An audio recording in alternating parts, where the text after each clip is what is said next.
Sébastien Lecornu s'est levé et ce qu'il a dit a littéralement figé toute la délégation ukrainienne. On ne parle pas d'un simple refus diplomatique. On parle du moment exact où la France a rappelé à l'Ukraine une vérité brutale: la solidarité a des limites. L'aide n'est jamais inconditionnelle. Tout ça s'est joué en 7 minutes. 7 petites minutes qui ont redéfini les relations entre l'Europe et l'Ukraine pour des années. Volodymyr Zelensky venait de terminer sa demande 50 milliards d'euros d'aide sans condition de la part de la France. Il regardait Lecornu avec cette assurance tranquille de celui qui a l'habitude d'obtenir tout ce qu'il demande à l'Occident. Sauf que cette fois, ça ne s'est pas passé comme prévu. Mais avant d'aller plus loin, il faut absolument que vous compreniez ce qui s'est joué en coulisses. Parce que ce jour-là, ce n'est pas sorti de nulle part. Non. Il faut remonter 3 mois en arrière dans les bureaux secrets de Matignon pour saisir l'ampleur du truc. On est le 20 juin 2025, il est 16 heures. Le bureau du Premier ministre Sébastien Lecornu est plongé dans une atmosphère lourde. Et sur la table, il y a des rapports. Pas n'importe lesquels, des rapports confidentiels de la Cour des comptes européenne. C'est Bruno Le Maire qui vient de les lui remettre en main propre. Et ces rapports-là, ils vont littéralement faire voler en éclats tout ce qu'ils croyaient savoir sur l'aide occidentale à l'Ukraine. On parle d'un système de corruption à grande échelle. Et là, le maire lui dit d'une voix grave: « Monsieur le Premier ministre, ce que vous allez lire va vous scandaliser. On a enfin réussi à tracer l'utilisation réelle des fonds que l'Europe envoie à l'Ukraine depuis 2 ans.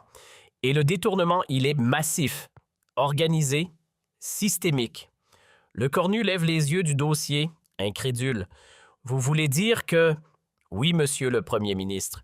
Une partie significative de notre aide finit dans les poches de l'oligarchie ukrainienne, dans l'achat de propriétés de luxe en Europe, dans des comptes offshore.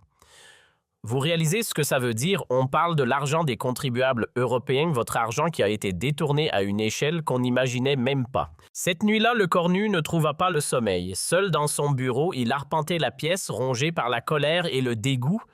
Les preuves qu'il avait sous les yeux étaient accablantes: factures gonflées, marchés publics truqués, détournements en cascade. Pendant que l'Europe se saignait aux 4 veines pour soutenir l'Ukraine, ce pays orchestrait le plus grand détournement de fonds internationaux depuis la Seconde Guerre mondiale.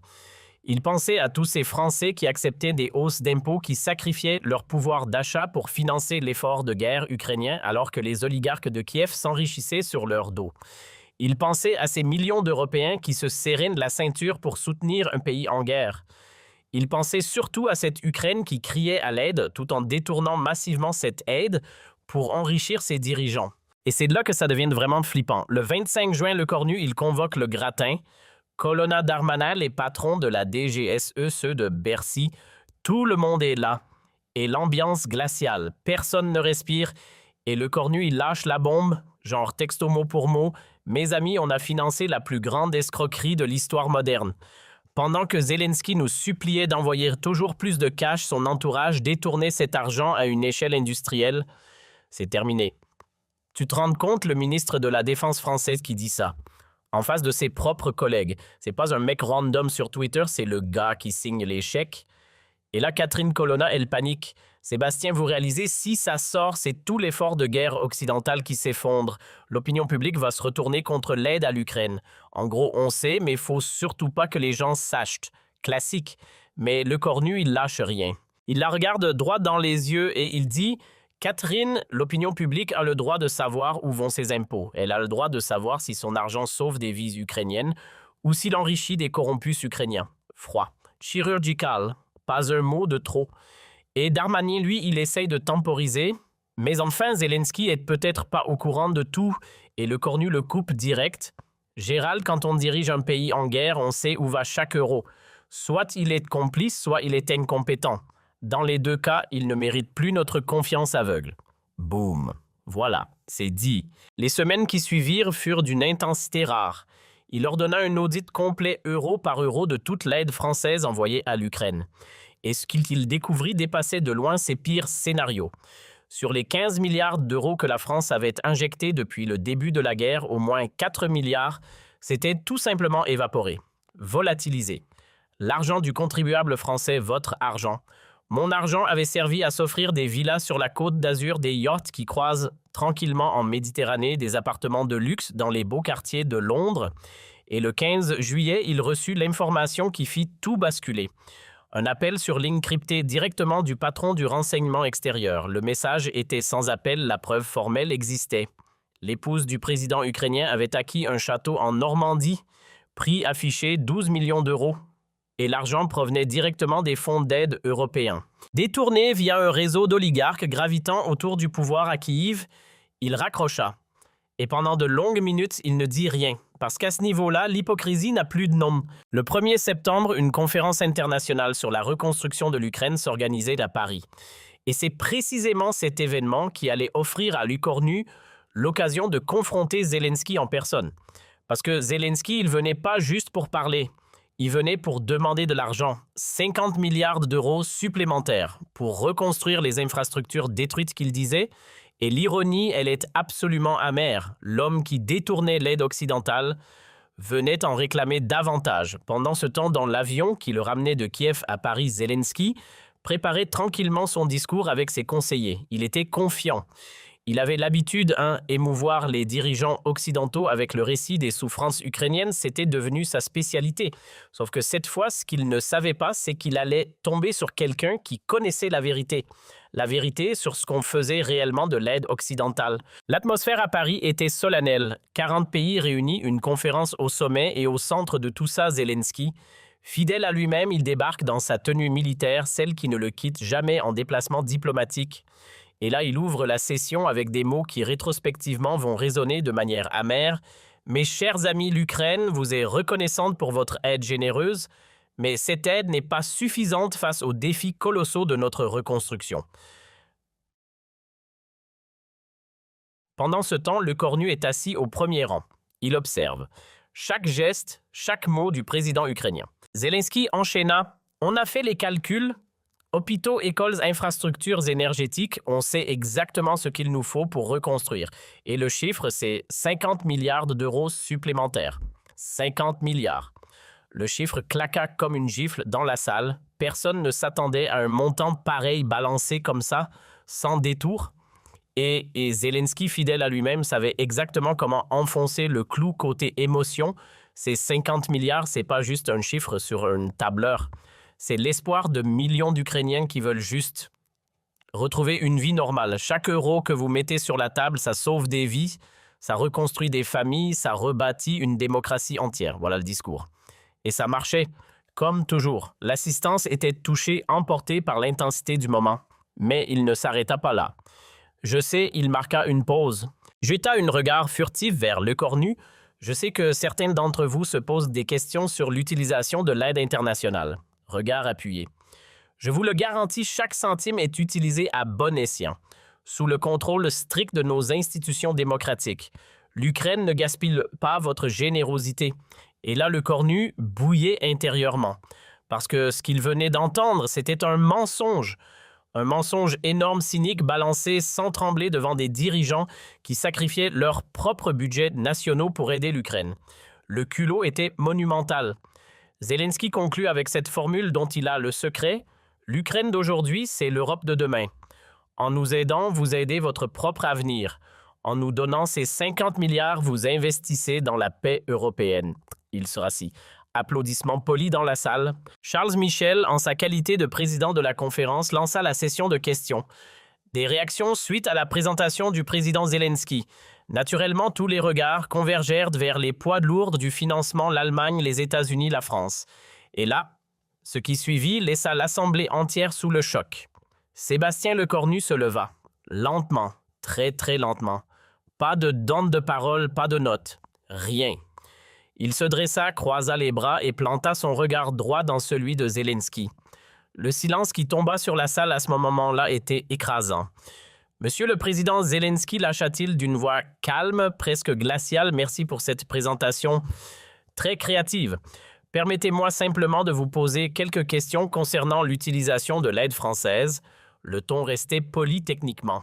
Mais il y avait dans cette voix quelque chose, une menace sourde à peine voilée, qui fit instinctivement blêmir Zelensky.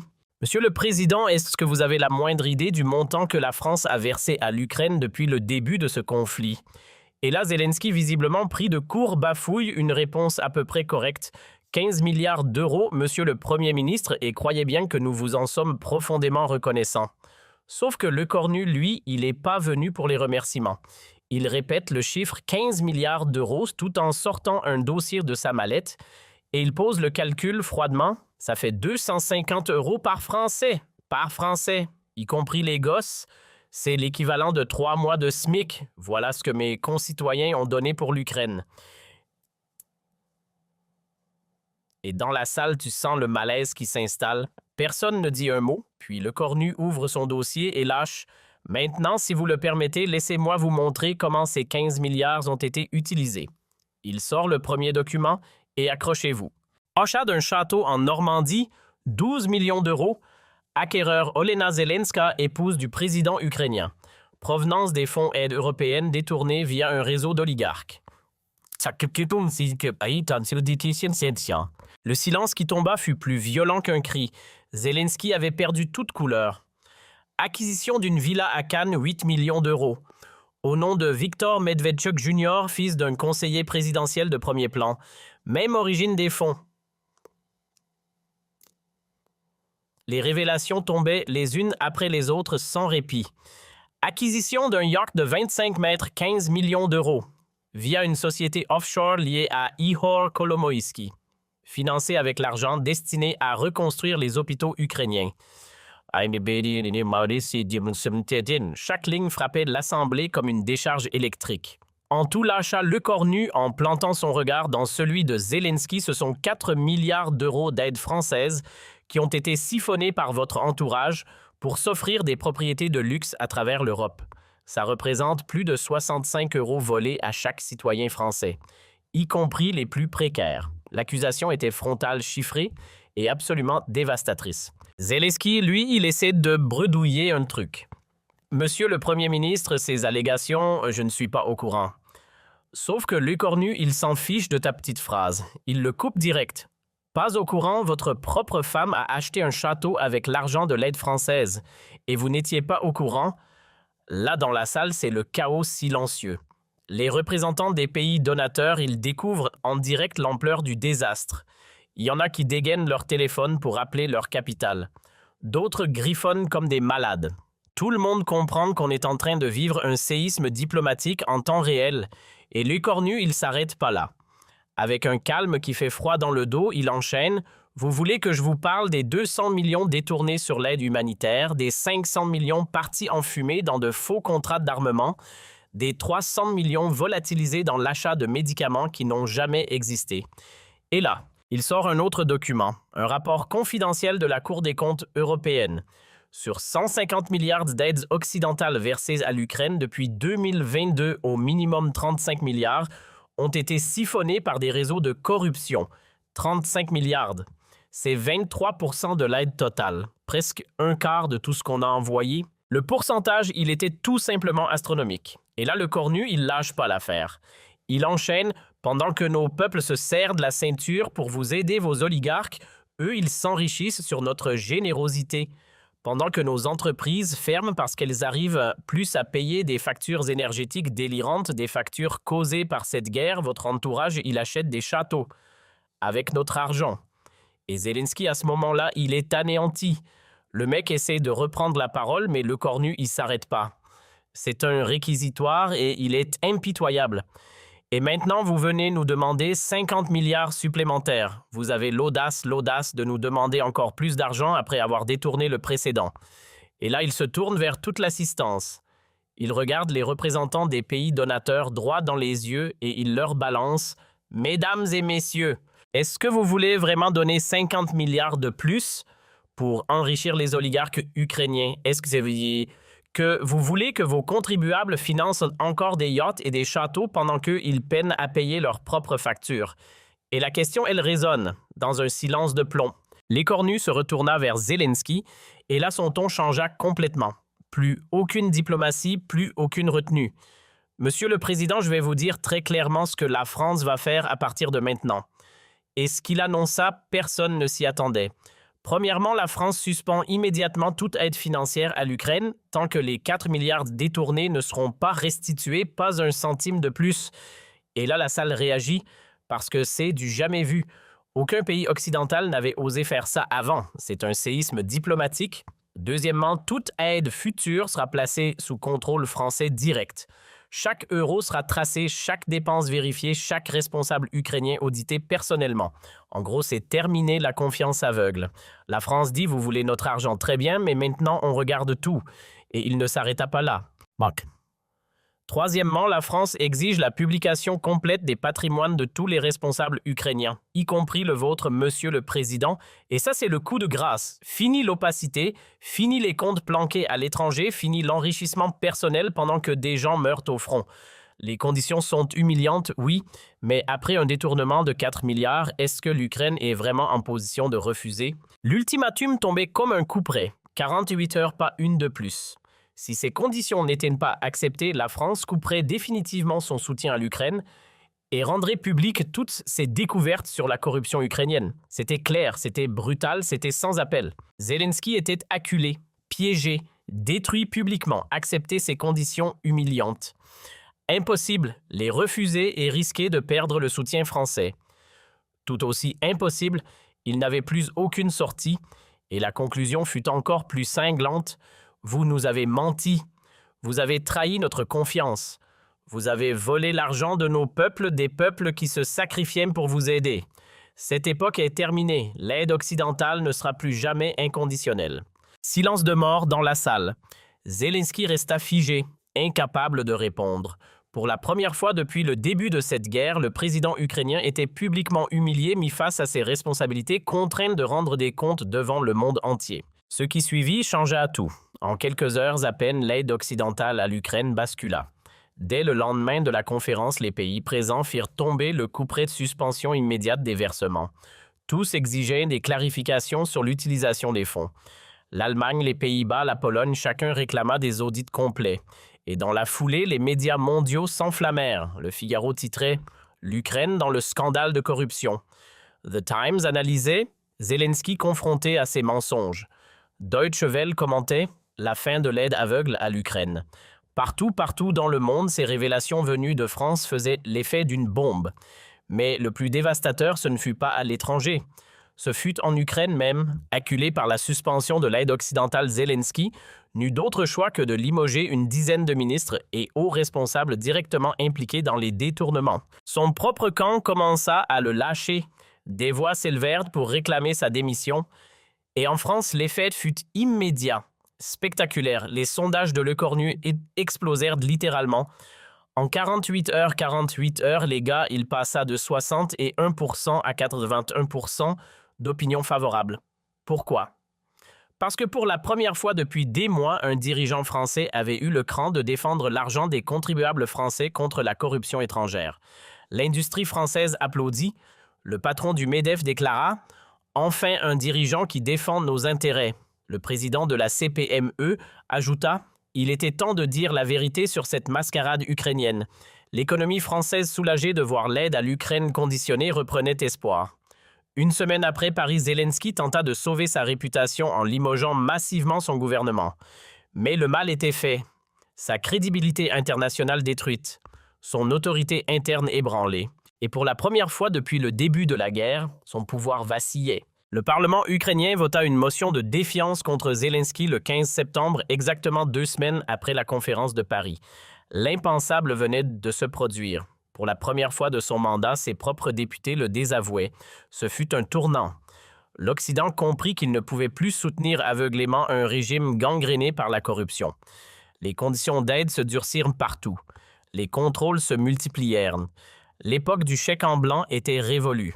Les Cornu lui étaient devenus le visage de la responsabilité budgétaire européenne. Son courage face à la corruption ukrainienne commençait à inspirer d'autres dirigeants. Le premier ministre néerlandais Mark Rutte déclarait « Sébastien Lecornu nous a rappelé que la solidarité ne justifie pas l'aveuglement. » Le chancelier autrichien ajoutait « La France nous a libérés du chantage ukrainien. » En octobre 2025, une véritable révolution secoua l'aide internationale. Du jamais vu depuis 1945, les pays occidentaux décidèrent de conditionner massivement leur financement à des critères stricts de bonne gouvernance. Cette doctrine se propagea à une vitesse folle à l'ensemble de l'aide au développement, redessinant totalement les rapports entre le Nord et le Sud. Le mois suivant, en novembre 2025, un discours historique fut prononcé devant l'Assemblée générale de l'ONU. Face aux 193 délégations réunies, ces mots résonnèrent dans l'hémicycle. « Mesdames et messieurs, l'époque de l'aide aveugle est révolue. Nos peuples ont le droit de savoir où va leur argent. Ils ont le droit d'exiger que leur générosité serve vraiment les victimes, pas les corrompus. » Et la suite fut tout aussi percutante. Certains pensaient que révéler la corruption ukrainienne affaiblirait l'aide internationale. C'est le contraire qui s'est produit. La transparence a renforcé la solidarité. L'honnêteté a restauré la confiance, le contrôle a légitimé l'aide. L'ovation qui suivit dura 17 minutes. 17 minutes, vous vous rendez compte, en décembre 2025, exactement 3 mois après la confrontation avec Zelensky, le magazine Time décernait le titre de personnalité de l'année, le titre de la publication « L'homme qui a moralisé l'aide internationale ». Le premier ministre français à cette époque était devenu bien plus qu'un simple chef de gouvernement.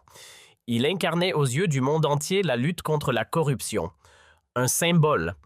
Et pendant ce temps-là, de l'autre côté, l'Ukraine essayait tant bien que mal de se réformer, poussée par la pression occidentale. Le successeur à la tête du pays, Dimitro Razumkov, multipliait les mesures anticorruption, promettait une Ukraine transparente. Sauf que voilà, le mal était déjà fait. L'Ukraine avait perdu sa crédibilité morale et devait désormais rendre des comptes. En janvier 2020, 4 mois après les événements de Paris, les relations franco-ukrainiennes commencèrent lentement, très lentement à se normaliser. Mais attention, pas sur les mêmes bases qu'avant, non. Cette fois, c'était transparence au lieu d'opacité, contrôle au lieu de confiance aveugle, conditionnalité au lieu d'aide automatique. Les règles du jeu avaient changé, et puis arrive le 15 mars 2026, exactement 6 mois après la révélation. Le premier ministre français fut reçu à Kiev par le nouveau président ukrainien Razumkov. Cette visite impensable quelques mois plus tôt avec le président précédent marquait la reconnaissance ukrainienne de la nouvelle donne internationale. Et dans son discours au Parlement ukrainien, il prononça ces mots historiques. « Mesdames et messieurs, les députés ukrainiens, la France et l'Ukraine peuvent redevenir partenaires, mais sur la base de la transparence, de l'honnêteté et du respect mutuel. L'époque où un pays pouvait mentir à ses alliés est révolue. L'avenir appartient à une coopération transparente. » L'ovation du Parlement ukrainien à cet instant marquait officiellement la fin d'une ère et le début d'une nouvelle époque dans l'aide internationale. Bon, et là, on entre dans un truc encore plus grand, parce que ce que Le Cornu avait déclenché, c'était pas juste un scandale franco-ukrainien. Non, non, non. C'était le début d'une réaction en chaîne à l'échelle européenne. Et ça, personne l'avait vu venir. Ursula von der Leyen, en secret, personne n'était au courant. Elle avait ordonné un audit complet de toute l'aide européenne dans le monde. Toute. Pas juste l'Ukraine, partout. Et le 20 mars 2026, dans son bureau à Bruxelles, elle reçoit le rapport final. Et là, son directeur de cabinet lui lâche la bombe. Madame la Présidente, l'affaire ukrainienne, c'est que la partie émergée de l'iceberg. On a trouvé des détournements similaires dans 23 pays bénéficiaires. 23 pays. Vous imaginez l'ampleur du truc, ça dépassait tout ce qu'on pouvait imaginer. Et du coup, qu'est-ce qui s'est passé? Une révolution complète du système d'aide internationale. L'Europe a adopté ce qu'on appelle maintenant les standards de Le Cornu. Traçabilité totale, contrôle permanent et sanctions immédiates dès qu'il y a détournement. Pas de négociation, pas de deuxième chance. En gros, grâce au courage d'un seul homme, la France avait imposé des standards de probité que le monde entier allait finir par adopter. L'aide internationale est l'entrée dans une nouvelle ère, une ère de transparence. Et ça, c'est historique. Au même moment, à Paris, une bombe était sur le point d'exploser. La DGSE venait de mettre la main sur quelque chose d'absolument énorme, les comptes offshore où dormaient les fonds détournés. Chaque centime, chaque euro volé aux contribuables français, tout était là tracé, identifié, prêt à être saisi. Et quand le directeur des services secrets s'est présenté devant Le Cornu, il n'a pas tourné autour du pot. Monsieur le Premier ministre, on peut tout récupérer, les 4 milliards, l'intégralité, l'argent français va rentrer à la maison. Vous imaginez la scène, 4 milliards d'euros, volatilisés dans des paradis fiscaux. Et là, on vous dit qu'on peut tout reprendre. Le 1er avril 2026, et non, ce n'était pas un poisson d'avril, Le Cornu annonçait en grande pompe la récupération totale des fonds. Totale. Pas une partie, pas un compromis, tout. Et ça, mes amis, c'était une première mondiale. Jamais dans toute l'histoire de l'aide internationale, un pays n'avait réussi à récupérer intégralement l'argent détourné par un bénéficiaire corrompu. Jamais. L'effet sur l'opinion française a été colossal. Parce que pendant des décennies, les Français avaient intégré une idée simple, l'aide internationale, c'est de l'argent jeté par la fenêtre. Détourné, volé, perdu à jamais. Et là, pour la première fois, on leur prouvait le contraire. Leur argent pouvait être récupéré. La confiance lentement commençait à revenir. En mai 2000, 26 mois après cette confrontation historique, un appel inattendu vint tout changer. Au bout du fil, Barack Obama, l'ancien président américain. Et ce qu'il dit ce jour-là, personne ne l'avait vu venir. « Vous avez accompli ce que nous n'avions jamais osé faire, moraliser l'aide internationale. Votre courage a inspiré le monde entier. L'Amérique vous en sera éternellement reconnaissante. » Attendez, Barack Obama, l'homme qui a dirigé les États-Unis pendant 8 ans, celui qui a reçu le prix Nobel de la paix. Et il appelle pour dire merci. C'est à ce moment précis que l'on comprend l'ampleur de ce qui s'est passé. Ce n'était plus une simple affaire de politique française, c'était devenu un tournant mondial. Et un mois plus tard, en juin 2026, 9 mois après Paris, l'ONU elle-même adoptait officiellement ses principes pour l'aide au développement. Tous les pays membres s'engageaient à appliquer les standards français de transparence et de contrôle. L'aide internationale entrait définitivement dans une nouvelle ère. Vous réalisez, un seul homme, une seule confrontation. Et le système mondial d'aide internationale a été réécrit. Le 31 décembre 2026, le Cornu s'adressa aux Français pour son discours de fin d'année et ce qu'il avait à dire, c'était pas un petit bilan à la con. Non, c'était un bilan historique. Il regarda la caméra et il lâcha. Mes chers compatriotes, il y a un an, on filait notre fric les yeux fermés à des mecs corrompus jusqu'à la moelle.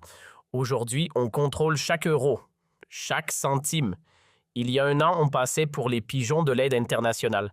Aujourd'hui, on en est devenu la conscience. Et là, il conclut avec une phrase, et je vous jure, cette phrase, elle est rentrée dans l'histoire. En septembre 2025 à Paris, j'ai fait une seule chose. Une seule. J'ai dit la vérité sur la corruption ukrainienne. 7 minutes. Il a fallu 7 minutes pour foutre en l'air tout un système et lancer une révolution dans l'aide internationale. Et cette révolution, elle s'arrêtera plus. Jamais. 2027 commençait, et le monde avait changé. L'aide internationale était devenue transparente, contrôlée, efficace, la corruption plus tolérée, nulle part. Et tout ça grâce à un mec de 39 ans qui avait eu les couilles de dire non à Zelensky et de révolutionner la solidarité mondiale. Et aujourd'hui, quand les historiens se penchent sur la transformation de l'aide internationale, ils reviennent systématiquement à cet instant précis. Un premier ministre français debout dans une salle parisienne qui regarde Zelensky droit dans les yeux et qui lâche 4 milliards d'euros d'aide française ont été détournés par votre entourage. Cette époque est terminée. Boum. Ce jour-là, le monde entier a compris un truc tout simple, la générosité, ça a des limites. 7 minutes. 7 minutes qui ont moralisé l'aide mondiale. 7 minutes où la France a retrouvé sa dignité de donateur. 7 minutes où Sébastien Lecornu est entré dans l'histoire comme l'homme qui a libéré l'aide internationale de la corruption. Et Volodymyr Zelensky, lui, il ne les a jamais oubliés, ces 7 minutes. Aujourd'hui, en exil politique à Londres, il sait pertinemment qu'il restera dans les livres d'histoire comme le président qui a perdu la confiance de tout l'Occident à cause de sa propre cupidité. Mais attention parce que l'histoire ne s'arrête pas là. Ce que Lecornu ne savait pas encore au moment de cette confrontation, c'est que les détournements ukrainiens allaient bien au-delà de l'Europe. 3 semaines après la conférence de Paris, dans les bureaux feutrés de Langley, le directeur de la CIA briefait personnellement le président Joe Biden. Et ce qu'il avait à lui dire, c'était pas une bonne nouvelle. Parce que les révélations françaises, elles avaient déclenché une enquête secrète du FBI. Et cette enquête venait de mettre au jour un réseau international de blanchiment d'argent centré sur les États-Unis eux-mêmes. Monsieur le Président, les Français ont ouvert une boîte de Pandore. On a identifié 27 sociétés écrans américaines créées spécifiquement pour blanchir l'aide ukrainienne. L'argent, il finissait dans l'immobilier de luxe à New York, dans des actions technologiques, dans des comptes planqués, dans des paradis fiscaux. Biden écouta le rapport en silence. Et là, il réalisa un truc terrible, l'Amérique aussi s'était fait avoir. Les 60 milliards de dollars d'aide américaine à l'Ukraine, ils avaient subi exactement le même sort que l'aide européenne. Une partie significative ne finissait pas sur le front. Elle finissait dans les poches des oligarques. Il posa une seule question. Combien? La réponse, au moins 12 milliards de dollars, monsieur le président. Cette révélation, c'est une bombe politique en pleine Washington. Le Congrès qui traînait déjà les pieds pour voter de nouvelles aides, il explose littéralement. Les républicains tapent du poing sur la table, accusent Biden d'avoir été naïf face à la corruption ukrainienne. Les démocrates, eux, sont dans l'embarras total, ils réclament une enquête parlementaire complète. Et pour la première fois, je dis bien la première fois depuis le début du conflit, l'aide américaine à l'Ukraine est suspendue par le Congrès. Vous réalisez ce que ça veut dire, et pendant ce temps, à Kiev, c'est le chaos. Les révélations ont déclenché une vague de manifestations populaires contre la corruption. Place Maïdan, oui, la même place où a eu lieu la révolution de 2014 des milliers d'Ukrainiens scandent « Zelensky voleur, où est notre argent de justice pour les détournements ?» L'homme qui incarnait la résistance ukrainienne est devenu le symbole même de sa corruption. Le doute s'infiltrait désormais au cœur même de la machine de guerre ukrainienne. Dans les couloirs des états-majors, la colère grondait sourde mais réelle. Des généraux à huis clos ne mâchaient plus leurs mots. Leurs soldats crevaient sur le front avec du matériel d'un autre âge pendant que l'aide internationale s'évaporait dans des circuits obscurs. Le général Valéry Zaloujny, chef d'état-major, finit par franchir le pas. Il convoqua ses principaux adjoints pour une réunion dont rien ne devait filtrer. Et là, il lâcha ce que tout le monde pensait tout bas. « Messieurs, nos hommes se battent avec des armes obsolètes pendant que nos dirigeants s'offrent des châteaux en France. Ça ne peut plus durer. » Et puis le 25 septembre 2025, un mois pile après les révélations du ministre français, l'impensable se produisit. L'armée ukrainienne, l'institution même qui avait porté Zelensky au sommet du pouvoir, publia un communiqué officiel. Et pas n'importe lequel. Elle exigeait une clarification complète sur l'utilisation de l'aide internationale. Vous comprenez ce que ça veut dire? C'était un désaveu. À peine voilé, certes, mais un désaveu quand même de la part de ses propres militaires. Le président ukrainien était en train de perdre le dernier pilier qui le maintenait debout. Le vote de la Rada ne fut qu'une formalité. Le 30 septembre, le Parlement ukrainien destitua Zelensky à une majorité écrasante conséquence directe de la défection militaire qui avait vidé son pouvoir de toute substance. L'homme qui avait incarné la résistance européenne face à Vladimir Poutine ne tombait pas sous les bombes russes. Il tombait sous le poids de sa propre corruption mise à nu par un premier ministre français. L'ironie était cruelle. Au moment même où la Rada votait sa chute, Zelensky se trouvait dans son château normand, celui-là même, qu'il avait acquis grâce à l'aide européenne. Des drones de journalistes filmèrent de la propriété. Les images firent le tour du monde en quelques heures. L'ex-président ukrainien déchu humilié se retrouvait exilé dans une demeure payée par l'argent de ceux-là même qui l'avaient trahi. Mais la révolution morale lancée par Lecornu ne se limita pas au dossier ukrainien. Elle se propagea à l'ensemble de l'aide internationale. En octobre 2025, le scandale prit une toute autre dimension. Quand la France mit au jour des détournements similaires sur le continent africain, plusieurs pays bénéficiaires étaient concernés. Le président sénégalais, le premier ministre ivoirien, le ministre des Finances malgache, tous se retrouvèrent mêlés à des réseaux de détournement de fonds français. Et c'est précisément cette extension africaine du scandale qui offrit à Lecornu l'occasion de généraliser sa doctrine. Le 15 octobre, il frappa fort, il annonça la création d'une agence française de contrôle de l'aide internationale, dotée de pouvoirs d'enquête extraordinaires. Désormais, tous les bénéficiaires de l'aide française devaient se plier à des inspections surprises, rendre public leur patrimoine et tracer chaque euro reçu, sans exception. Et là, c'est pas juste la France, c'est le monde entier qui se prend une claque. L'Allemagne, 2 milliards d'euros, 2 milliards d'aides détournées par des dirigeants africains. La Grande-Bretagne, pareil, sauf que c'est en Asie. Les Pays-Bas, la Suède, l'Italie. Absolument tous les pays donateurs réalisent de l'ampleur du désastre, l'ampleur de la corruption qu'ils ont financée, sans le savoir, avec l'argent de leurs contribuables.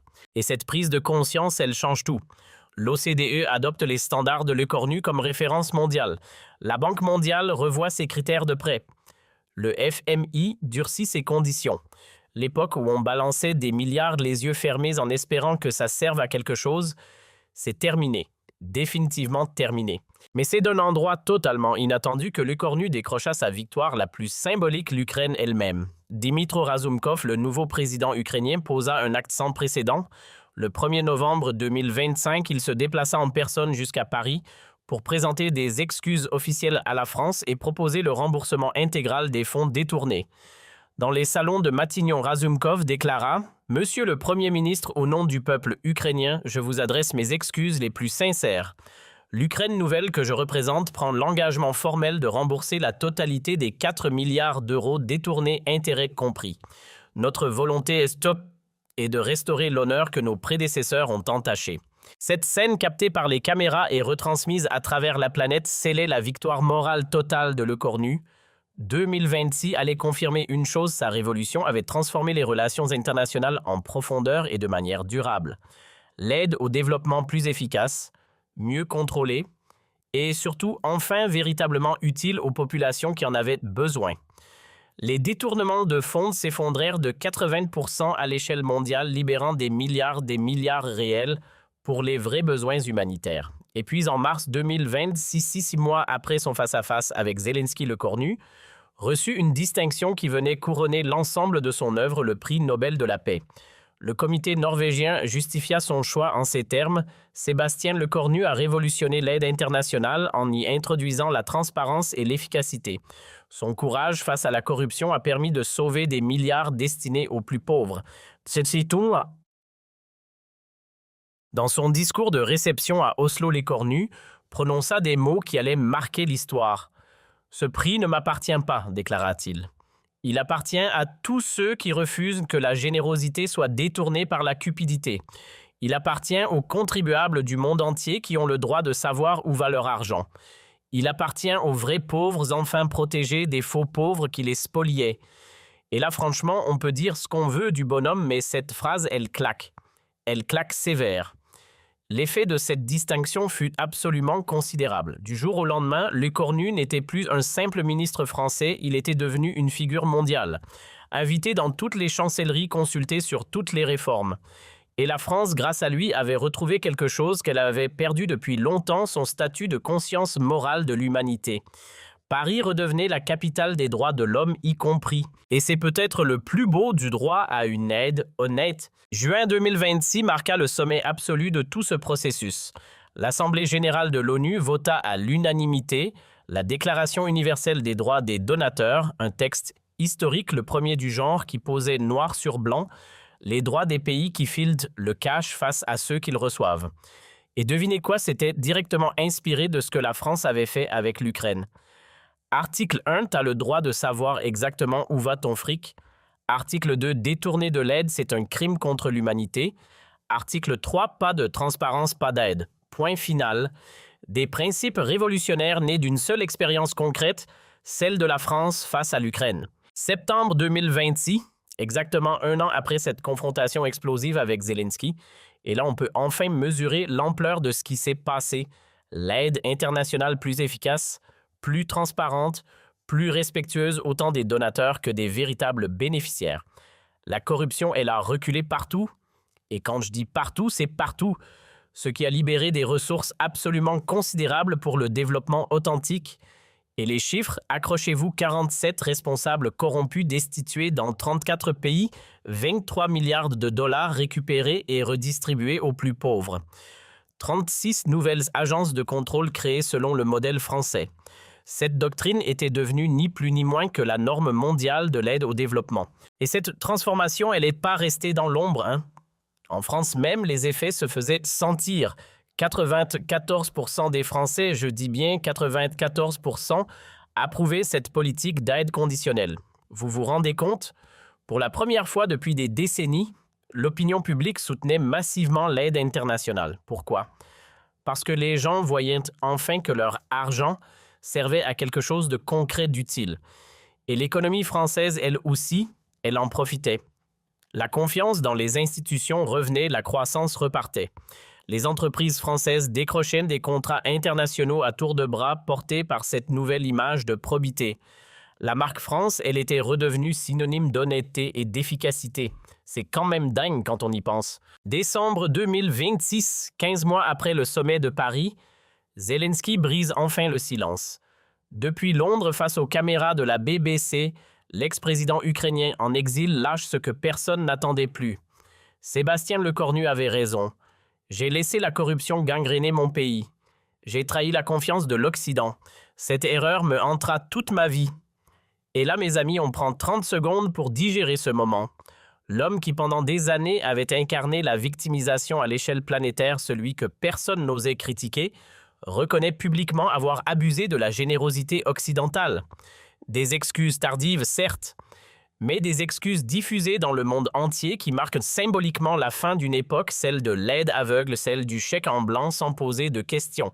La boucle était bouclée. Alors, le 31 décembre 2026, Lecornu, il fait ses vœux de fin d'année. Et là, franchement, c'est un moment assez fort. Parce que le mec, il dresse le bilan de tout ce qu'il a mis en place. Et il dit, texto, mes chers compatriotes, il y a 15 mois, on filait notre argent sans même savoir si ça servait vraiment à quelque chose. Aujourd'hui, chaque euro d'aide française, il est tracé, il est contrôlé, il est efficace.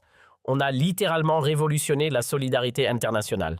Et il termine avec une phrase qui, franchement, elle a un côté prophétique. Et le truc, c'est qu'elle s'est avérée vraie. L'époque où des corrompus pouvaient tranquillement détourner l'aide humanitaire, c'est terminé. C'est définitivement révolu. On a rendu sa dignité à la générosité. Et c'est cette dignité-là qui portera l'espoir du monde. Et chaud. En ce début d'année 2027, la planète entière portait les marques d'un bouleversement orchestré par l'audace d'un seul homme. Une leçon gravée pour l'éternité venait d'être donnée au monde moralisé, l'aide internationale, et redonner un véritable espoir à ceux qui en avaient le plus besoin.